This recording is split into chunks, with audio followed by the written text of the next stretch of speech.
జై శ్రీమన్నారాయణ.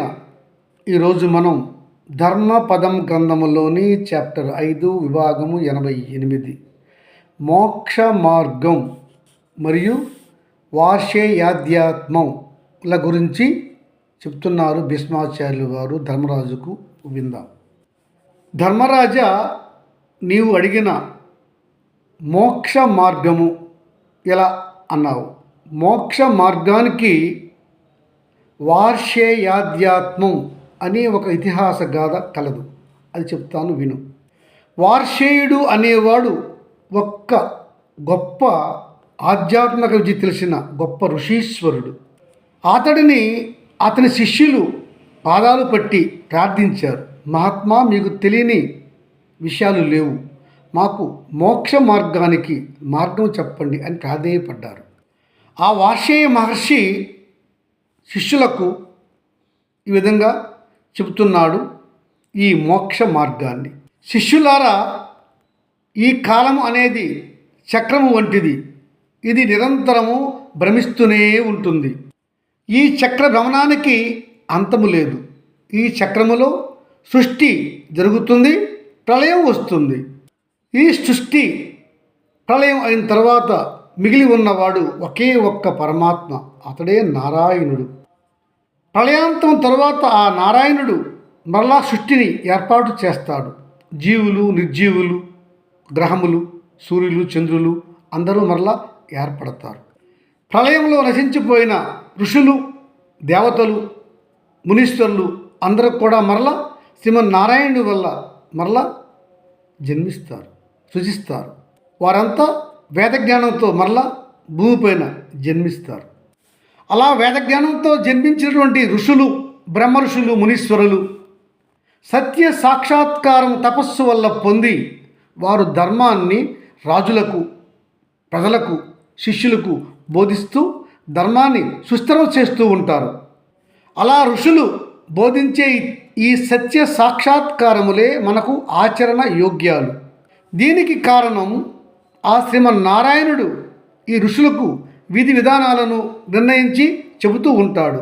అవి ఈ ఋషులు సత్యాన్ని సాక్షాత్కారం పొంది అందరికీ తెలియజేస్తూ ఉంటారు. ఏది న్యాయము, ఏది అన్యాయము, ఏది ధర్మము, ఏది అధర్మము, ఏది హింస, ఏది అహింస, ఏది సత్యము, ఏది అసత్యము అనేది ఆ ఋషులు సత్యాన్ని చూసి సాక్షాత్కారం పొంది శ్రీమన్నారాయణ ఉత్తర్వుతో అందరికీ చెబుతూ ఉంటారు. కనుక శ్రీమన్నారాయణ యొక్క ఆజ్ఞతో ధర్మాన్ని నిర్వచించి అందరికీ బోధిస్తారు సత్య సాక్షాత్కారం పొందిన ఋషులు. కనుక వాటిని మనం పాటిస్తే అది ఏ ధర్మం. పురుషుని సమ్మేళనంతో ఈ ప్రకృతి ఉద్భవిస్తుంది, చైతన్యం కూడా పొందుతుంది.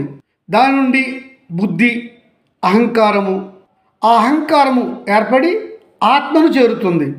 శిష్యులారా, ఆ అహంకారం వల్ల ఆకాశం ఏర్పడుతుంది, ఆకాశం వల్ల వాయువు, ఆ వాయువు వల్ల తేజస్సు, దానివల్ల నీరు, దానివల్ల భూమి, ఇట్లా ఒకదాని తర్వాత ఒకటి ఏర్పడుతూ వస్తాయి. బుద్ధికి మహత్తు అనే వేరే పేరు కూడా ఉన్నది. పంచేంద్రియాలు శబ్ద, స్పర్శ, రూప, రస, గంధాలు బుద్ధితో కలిసి మొత్తం 7 గుణాలు, ఈ 7 వికృతులు ఏర్పడతాయి. జ్ఞానేంద్రియాలు 5, కర్మేంద్రియాలు 5, మొత్తం 10. జ్ఞానేంద్రియాలలో గోచరించేవి 5, ఇప్పుడు 15 అయినవి. దీనికి మనస్సును కలిపితే 15 1 16 అయినవి. వీటిని షష్ఠదశ వికారాలు అని అంటారు. శిష్యులారా, ఈ దేహము నవరంధ్రాలతో నిర్మితమైనటువంటి మహానగరము. ఈ మహానగరములో పరమాత్మ నిండి ఉంటాడు, అతడే పురుషుడు. ఈ పుణ్య మహానగరములో ఉండే పురుషునికి జన్మము కానీ అంతము కానీ ఉండదు. కానీ ఈ పుణ్య మహానగరానికి మాత్రము జన్మము, మరణము ఉంటుంది. ఈ పురములో ఉండే పురుషుడు మహా తేజోమయుడు. ఆ మహాపురుషుడిని చూడాలంటే తపస్సులో గొప్పవారైనటువంటి యోగీశ్వరులకే సాధ్యము. శిష్యులారా, ఆ పురంలో ఉండే పురుషుని వల్లే సర్వ సృష్టి జరుగుతూ ఉంటుంది. ఇలా సృష్టి పుట్టుక గిట్టుట కూడా ఆ పురుషుని వల్లే జరుగుతుంది.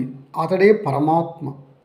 ఈ జీవిత పరమార్థాన్ని తెలుసుకున్న ఆ పురము అంటే ఆ శరీరము, ఆ శరీరంలో ఉన్నటువంటి పరమాత్మను తెలుసుకుంటే అతడు ఆ పరమాత్మలో ఐక్యమవుతాడు.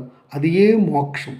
ఇలా మోక్షాన్ని ఆ పురము పొందాలంటే ఆ పురుషుడిని ఆశ్రయించి ధర్మ జీవనము చేసి వైరాగ్యముతో జీవనాన్ని గడిపి సత్కర్మలు ఆచరించి ఆ కర్మల ఫలితాన్ని ఆ పురుషునికి అంటే పరమాత్మకు అర్పించాలి.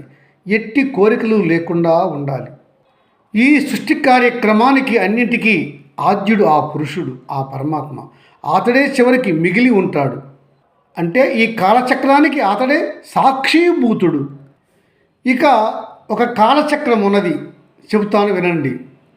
కాలము ఒక చక్రము, ఇంకా బుద్ధి మొదలుగా గల 7 అంచులు గల వికృతులు 7 అంచులు, దాని నాభి కేంద్రము అన్నీ కూడా అవ్యక్తము.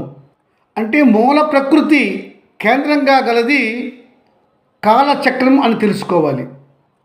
ఆ కాలచక్రానికి జ్ఞానకర్మ, ఇంద్రియాలు 16 వికారాలు వలయాలుగా ఉంటాయి. ఆ చక్రం పైన ఆత్మ అధిష్ఠించి ఉంటుంది. ఈ ఆత్మ శాశ్వతమైనది. ఈ ఆత్మ భ్రమణశీలనం గలది, శాశ్వతంగా తిరుగుతూనే ఉంటుంది. ఎలా తిరుగుతుంది? గుండ్రంగా తిరుగుతుంది చక్రం వలయంలో. ఈ చక్రాన్ని ఆత్మను చారాలని ప్రయత్నిస్తుంటాయి తమో గుణములు, రజోగుణములు, సత్వగుణము. ఇవన్నీ కూడా ఆ ఆత్మను చక్రాన్ని చారాలని ప్రయత్నం చేస్తూ ఉంటాయి. ఈ త్రిగుణాలు ఆత్మను చేరడానికి లోపరుచుకోవడానికి ప్రయత్నం చేస్తూ ఉంటాయి. జ్ఞాని అయిన ఆ ఆత్మ ఆ త్రిగుణాలను తనలో దగ్గరికి చేరనివ్వడు. అజ్ఞాని అయిన ఆత్మ అయితే ఆ త్రిగుణాలకు లోబడి వాటిలో చిక్కుకుంటాడు. ఇదే తత్వజ్ఞానం. ధర్మరాజా, మానవుడికి నిజమైన కన్ను జ్ఞానమే, కన్నులు కాదు. జ్ఞానమే మానవుడికి చూపునిస్తుంది. జ్ఞానార్జనకు మానవుడు చేయవలసింది ఏమిటి? ధర్మంగా జీవించటం. ధర్మములో అహింస, సత్యం, ఓర్పు, అంతర్బహిత్య, శుచి, శుభ్రత ఉత్తమమైన ముఖ్య లక్షణాలు. తదుపరి అతడు బ్రహ్మచర్యాన్ని శాస్త్రరీత్యా పాటించాలి. బ్రహ్మచారి తన భార్యతో మాత్రమే శాస్త్రరీత్యా కలవాలి. అందమైన శీలతో బ్రహ్మచారి దూరంగా ఉండాలి. ధర్మరాజా, మానవ శరీరంలో అధికారణంగా 10 నాడులు ఉన్నాయి. ఇంకా సంచరించే నాడులు 5 కలవు. ఆ 5 ఈ 10 కలిపి మొత్తం 15 నాడులు శరీరాన్ని నియంత్రిస్తూ ఉంటాయి. ధర్మరాజా, శరీర నిర్మాణానికి 10 నాడులు అవసరమై ఉన్నాయి. ఇవి స్థూలమైనవి. ఇంకా పంచేంద్రియాలకు చిన్న నాడులు 5 కలవు. ఇంకొక చిన్న నాడి మనస్సునకు మధ్యలో ఉంటుంది. ఈ మనస్సుకు మధ్యలో ఉన్నటువంటి ఈ చిన్ననాడి అతి ప్రధానమైనది. ఇంద్రియ ఉద్రేకం అనేది ఆ మానవుడి యొక్క సంకల్పం వల్ల మాత్రమే జరుగుతుంది. మానవుడి యొక్క సకల నాడులు శుక్లానికి లోబడి ఉంటాయి. అంటే మానవుడి సర్వ అవయవాలు కూడా శుక్లానికి అనుసంధానింపబడి ఉంటాయి. ఉత్పత్తి హేతువుల వలన, స్పర్శ వలన ఇంద్రియ స్ఖలనం జరుగుతుంది అని అనుకునేవాళ్ళు లేకపోలేదు. కానీ అది వాస్తవం కాదు. ఎందుకంటే మానవుడికి నిద్రలో కూడా ఒక్కొక్కసారి ఇంద్రియ స్ఖలనం జరగవచ్చును కదా. అంటే మానవుడికి మదిలో సంకల్పాలు జరుగుతూ ఉన్నాయి అని మనం తెలుసుకోవాలి. ఈ మానవ శుక్లాన్ని అత్రి మహర్షి ఇంద్రదేవునిగా పోల్చాడు, ఇంద్రదేవునిగా గుర్తించాడు. అందువలన ఈ శుక్లాన్ని ఇంద్రియం అని కూడా అంటారు. ఇంద్రియ నిగ్రహం అంటే మనోనిగ్రహమే. ఇంద్రియ నిగ్రహం గలవాడే జ్ఞానాన్ని పొందగలడు, మోక్షాన్ని పొందగలడు. ధర్మరాజా ఆ తరువాత జనక మహర్షి కొలువులో దిగినటువంటి ఒక గాథ చెప్తాను విను. పంచశకండను మహాపండితుడు, మహామేధావి. అతడు జనక మహర్షి ఆస్థానంలో 100 మంది పండితులను ఓడించాడు. ఆ పంచశకండు అనే పండితుడు జనకునికి తత్వబోధ చేశాడు. జనక మహర్షి మానవుడికి కోరికలకు కారణము మాయ. మానవుడి కోరికలు కర్మలకు కారణము మరియు పాపపుణ్యాలకు కారణం అవుతుంది. మానవుడు చేసిన పాపపుణ్యాలు అనుభవించాలంటే అతడికి మరలా మరి ఒక జన్మ కావలసి ఉంటుంది. ఈ విషయాన్ని సత్యాన్ని సాక్షాత్కారం చేసుకున్న మహాజ్ఞానులు, ఋషులు మనకు చెప్పారు. మాయ అనేది మానవుడికి వచ్చినటువంటి పేరాశ, దుష్టకర్మలు, అన్యాయమైన కోరికల వల్ల బలపడుతుంది. మాయకు లోభమోహాలు తోడ్పడతాయి. అందువల్ల అతడు పాపభూయిష్ఠుడై జనన మరణ చక్రంలో పడి కొట్టుమిట్టాడుతూ ఉంటాడు. కనుక ఎవడైతే మాయకు లోనై అనవసర కోరికలతో పాపకర్మలు చేస్తాడో వాడు పాపకూపంలో పడిపోతాడు. ఎవడైతే ముక్తిని కోరుకుంటాడో అతడు ధర్మంగా జీవించి అసత్యము చేయక, అహింస చేయక, ధర్మజీవనంతో ఉండి భగవంతునికి ఇష్టడవుతాడు. కనుక అతడు ఆ భగవంతుని భక్తి సామ్రాజ్యంలో ఉండి అతడు చివరికి ముక్తిని పొందుతాడు. అతడు ముక్తి పొందే ముందు వైరాగ్యాన్ని అలవాటు చేసుకుంటాడు. ఈ విషయము ఋషులు మనకి సత్యాన్ని చూసి చెప్పారు. ధర్మరాజా, మానవుడిని త్రిగుణాలు పట్టి పీడిస్తూ ఉంటాయి. ఆ త్రిగుణాలకి అతడు లోనైపోతే పాప పంకిలలో పడిపోతాడు, సత్వగుణాన్ని విడిచిపెట్టేస్తాడు. కనుక మానవుడు ధర్మంగా జీవించాలి, ముక్తిని పొందాలి, కీర్తిని పొందాలి అంటే అతడు కొన్ని సత్కర్మలు తప్పక చేయాలి. అవి రోజుకు 2 పూటలు మాత్రమే మానవుడు భుజించాలి. ఇతడు సదోపవాసి అయి భార్యతో ఋతుకాలంలో మాత్రమే సంభోగించాలి. అట్టివాడు సదా బ్రహ్మచారిగా ఉంటాడు. ఉత్తమ మానవుడు అతిథికి, దేవతలకు, పితృదేవతలకు వడ్డించినాకనే అతను భుజించాలి. అట్టివాడు అమాంస భోజి అని అనబడతాడు.